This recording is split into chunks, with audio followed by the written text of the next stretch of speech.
여러분, 한번 생각해 보세요. 가족을 지킨다는 건 뭘까요?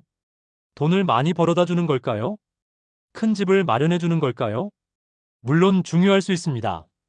하지만 세월이 흐를수록 깨닫게 되는 게 있습니다. 가족을 지키는 가장 큰 힘은 놀랍게도 돈도, 재산도, 똑똑한 말솜씨도 아닙니다. 오늘은 바로 이것이 무엇인지, 그리고 우리가 지금부터라도 어떻게 지켜야 할지 함께 나누어 보겠습니다. 첫째, 대화, 가족을 이어주는 가장 튼튼한 다리. 가족을 무너뜨리는 가장 큰 적은 외부가 아닙니다. 바로 침묵입니다.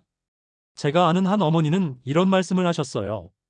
아이들이 다 커서 집 나간 뒤 집이 너무 조용하니까 어느 순간 남편과도 말이 사라지더라. 같은 집에 살아도 식탁에 함께 앉아 있어도 대화가 끊기면 마음의 거리가 멀어집니다. 특히 요즘은 핸드폰만 들여다보느라 식사 시간에도 대화가 줄어들었죠. 그러다 보니 사소한 오해가 쌓이고 서운한 감정이 풀리지 못한 채 남게 됩니다. 대화는 가족을 잇는 다리입니다. 다리가 끊기면 서로 건널 수가 없죠. 그래서 저는 작은 습관 하나를 추천합니다. 하루 한 문장 칭찬하기. 아내에게 오늘 음식이 맛있네. 자녀에게 네가 있어서 든든하다. 심지어 손주에게도 할아버지가 널 보니 기분이 좋다. 이런 짧은 대화들이 다리의 기둥을 튼튼히 세워줍니다. 큰 선물보다 매일의 작은 대화가 가족을 붙들어주는 가장 큰 힘이 됩니다. 둘째, 존중 가까울수록 더 지켜야 할 기본. 우리는 흔히 가족이니까 괜찮겠지라는 착각을 합니다. 하지만 사실 가족일수록 존중이 더 필요합니다. 친구에게는 예의를 지키면서 정작 가족에게는 거친 말이나 무심한 태도를 쓰는 경우가 많습니다. 예전에 한 아버지 이야기를 들은 적이 있습니다. 아들이 취업을 못해 속상해하는데 아버지가 무심코 이렇게 말했답니다. 너는 왜 그것도 못하냐? 그 말이 아들에게는 칼처럼 꽂혔습니다. 아버지의 뜻은 걱정된다. 힘내라였지만 존중 없는 표현은 상처로 남아 몇 년간 관계가 멀어졌습니다. 가족을 지키는 힘은 존중입니다. 식탁에서 먼저 젓가락을 드는 순서, 상대가 말할 때 끝까지 들어주는 태도, 아주 작은 것들이 존중을 보여줍니다. 특히 부부 사이에서는 고마워와 미안해를 아끼지 않아야 합니다. 가까운 사이일수록 이 두 단어가 줄어드는데 바로 그것 때문에 마음의 거리가 벌어집니다. 존중은 거창한 게 아닙니다. 작은 태도, 작은 말 한마디에서 가족의 무너짐을 막아내는 울타리가 됩니다. 셋째, 책임, 끝까지 곁에 서주는 힘. 책임이란 무겁게 들리지만 사실은 단순합니다.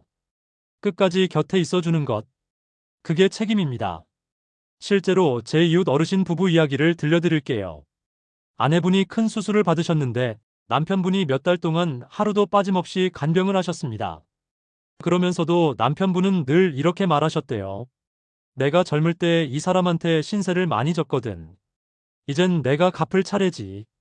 이게 바로 책임의 다른 얼굴입니다.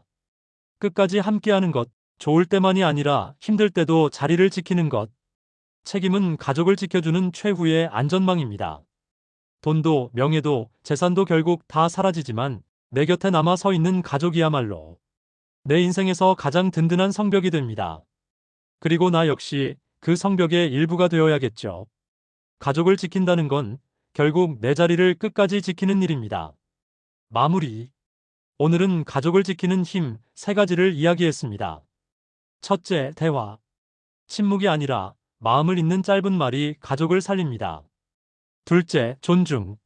가까울수록 더 예의를 지켜야 가족이 무너지지 않습니다.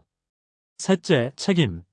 좋을 때뿐 아니라 힘든 순간에도 곁에 서 있는 것이 진짜 가족입니다. 여러분, 지금 떠오르는 가족이 있으신가요? 혹시 오랫동안 말이 끊긴 자녀, 서운함이 남은 배우자, 연락 뜸해진 형제자매가 있나요? 그렇다면 오늘이 기회입니다. 짧은 안부 전화 하나, 작은 칭찬 한마디, 미안해와 고마워 그 두 단어만으로도 가족을 붙잡을 수 있습니다. 가족은 멀리 있는 게 아닙니다. 바로 내 옆에서 나를 지켜주는 가장 큰 힘이자 내가 지켜야 할 가장 소중한 울타리입니다.